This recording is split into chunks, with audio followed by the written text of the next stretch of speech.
जय माता की दोस्तों। माता रानी की कृपा आप और आपके पूरे परिवार सदा और सर्वदा बनी रहे। दोस्तों, आपका स्वागत है अपने channel my lovely home and garden में। आज की वीडियो में हम लोग बातचीत करेंगे दोस्तों परमा एकादशी 2023 में 11 या 12 अगस्त को। और उसके बाद दोस्तों आप ये नोट कर लें कि सही डेट और पारण का समय क्या है। आज जरूर करेंगे हम लोग एक काम, और आज हम इस वीडियो में बताएंगे आपसे कि परमा एकादशी 2023 में कब है, पूजा विधि क्या है, सामग्री क्या है और पूजा का शुभ मुहूर्त क्या है, पारण का शुभ मुहूर्त क्या है, साथ ही कुछ खास उपायों के बारे में हम लोग बात करेंगे दोस्तों। तो इस वीडियो की जानकारी बहुत ही विशेष होने वाली है, इसलिए आप अंत तक अवश्य ही बने रहें, पूरी जानकारी लें। और आप मेरे चैनल पर नए हैं तो मेरे चैनल को सब्सक्राइब करें, बेल नोटिफिकेशन अवश्य ही दबाएं। अगर कोई भी वीडियो आपको अच्छे लगे दोस्तों तो आप अपने फ्रेंड्स और फैमिली में अवश्य ही ज़्यादा से ज़्यादा शेयर भी करें, ताकि हम और आप मिलकर किसी की मदद भी कर सके दोस्तों। फिर माता रानी के नाम का जयकारा भी लगाएं। कोई प्रश्न या सुझाव हो तो कमेंट बॉक्स में आप लिख सकते हैं दोस्तों, या कोई किसी भी त्योहार या व्रत से संबंधित कोई खास वीडियो अगर आपको देखना है तो आप अवश्य ही कमेंट बॉक्स में लिखें दोस्तों। तो दोस्तों, पंचांग के अनुसार अधिक मास के कृष्ण पक्ष में आने वाली एकादशी को परमा एकादशी, परम एकादशी या कमला एकादशी या पुरुषोत्तम एकादशी भी कहते हैं। मान्यता है कि इस दिन भगवान विष्णु जी का पूजा करने से दुर्लभ स्थितियों की और दुर्लभ सिद्धियों की प्राप्ति होती है दोस्तों, और दुख दरिद्रता का नाश होता है। शास्त्रों के अनुसार दोस्तों परमा एकादशी का व्रत 5 दिन तक करने का विधान है। आइए जानते हैं साल 2023 में परमा एकादशी कब है और उसका शुभ मुहूर्त क्या है। श्रावण अधिक मास की परमा एकादशी व्रत की सही तिथि, पूजा का शुभ मुहूर्त, पूजा विधि और इस दिन किए जाने वाले महा उपायों के बारे में। तो परमा एकादशी का शुभ मुहूर्त 2023 का क्या है दोस्तों। साल 2023 में परमा एकादशी का व्रत 12 अगस्त शनिवार को रखा जाएगा। एकादशी तिथि प्रारंभ होगी 11 अगस्त प्रातः काल 5:06 पर और एकादशी तिथि समाप्त होगी 12 अगस्त प्रातः काल 6:31 पर। पूजा का शुभ मुहूर्त होगा प्रातः काल 7:28 से लेके प्रातः काल 9:07 तक। पारण का शुभ मुहूर्त होगा दोस्तों 13 अगस्त को प्रातः काल 5:49 से लेकर 8:19 तक। तो ये तो रही शुभ मुहूर्त और तिथि और उसके बाद कब व्रत धारण करें दोस्तों। फिर उसके बाद दोस्तों हम लोग जानते हैं परमा एकादशी की पूजा विधि। तो अधिक मास की परमा एकादशी के दिन प्रातःकाल स्नान आदि के बाद व्रत का संकल्प लेकर पूजा स्थल पर दोस्तों सर्वप्रथम पहुंचते हैं तो सूर्यदेव को जल अर्घ्य देंगे। फिर उसके बाद अपने घर के पूजा स्थल में पहुंचकर शुद्धिकरण करेंगे, गंगा जल के छिड़काव करके अपने आप को शुद्ध करेंगे, भगवान को शुद्ध करेंगे, सारी सामग्रियों को शुद्ध करेंगे। फिर उसके बाद एक दीपक प्रज्वलित करेंगे और उस दीपक के साक्ष्य में संकल्प धारण किया जाता है। और संकल्प के लिए आप अपने हाथ में पुष्प लें। एकादशी के दिन चावल का इस्तेमाल नहीं करना चाहिए, इसलिए पुष्प और उसके बाद जल और कुछ पैसे लेके आप संकल्प धारण करें।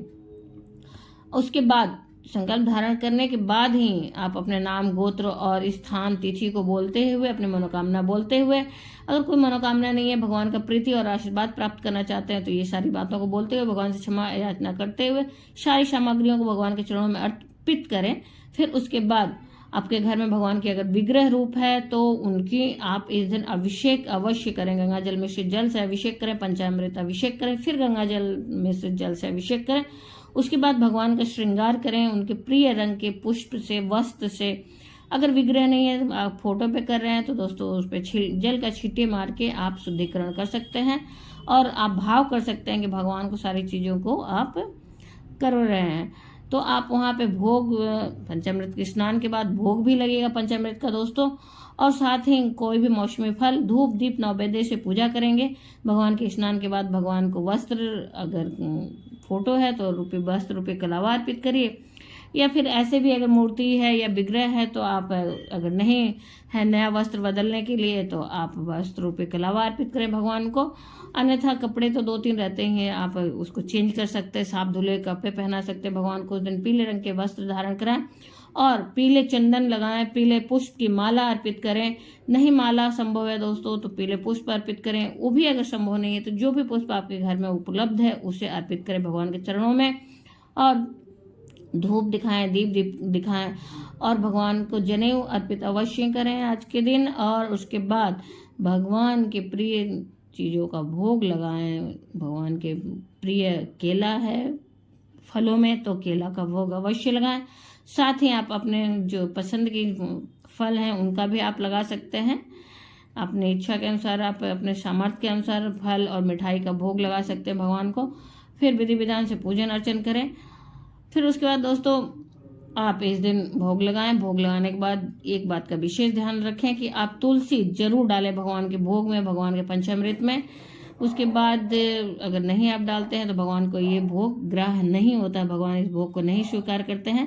इसके बाद व्रत की कथा या पाठ अवश्य करें, या फिर कोई पठन पाठन या श्रवण कर सकते हैं दोस्तों। या श्रवण करने के बाद आरती अवश्य करें। अंतिम में आरती करें। अगले दिन द्वादशी तिथि पर ब्रह्म मुहूर्त के बाद जो मुहूर्त शुरू हो रहा है, उस समय आप किसी ब्राह्मण को अगर भोजन करा सकते हैं, आपके यहाँ अगर भोजन बन जाता है तो अति उत्तम है। कोई ब्राह्मण उपलब्ध हो जा रहे हैं तो भोजन कराइए, नहीं तो आप उनके निमित्त दान की सामग्री को निकाल के ही अपने भोजन ग्रहण करें, अपने पारण करें दोस्तों। पारण एकादशी का पारण इस तरह से किया जाता है। किसी भी व्रत का पारण दोस्तों सर्वप्रथम दान की वस्तुएं निकालने के बाद ही किया जाता है। फिर उसके बाद परमा एकादशी का जो उपाय है दोस्तों उसको जानते हैं। परमा एकादशी के व्रत में विष्णु सहस्त्र नाम का पाठ करें या सुने। फिर श्री सूक्त का पाठ करें, पुरुष सूक्त का पाठ करें, भागवत कथा का पाठ करें, श्रीमद् भागवत गीता का पाठ करने और अक्षय पुण्य की प्राप्ति होती है अगर ऐसा आप करते हैं दोस्तों। इस दिन पूजा के बाद जरूरतमंदों को भोजन करवाएं और दान करें। आज के दिन किसी को भी आप अपने सामर्थ्य के अनुसार विद्या की वस्तुएं दान कर सकते हैं, अन्न दान कर सकते हैं, भूमि दान कर सकते हैं, अथवा गौ दान कर सकते हैं। जितना या फिर संभव नहीं हो तो जो आपकी सामर्थ्य में दोस्तों उसे आप दान अवश्य करें आज के दिन।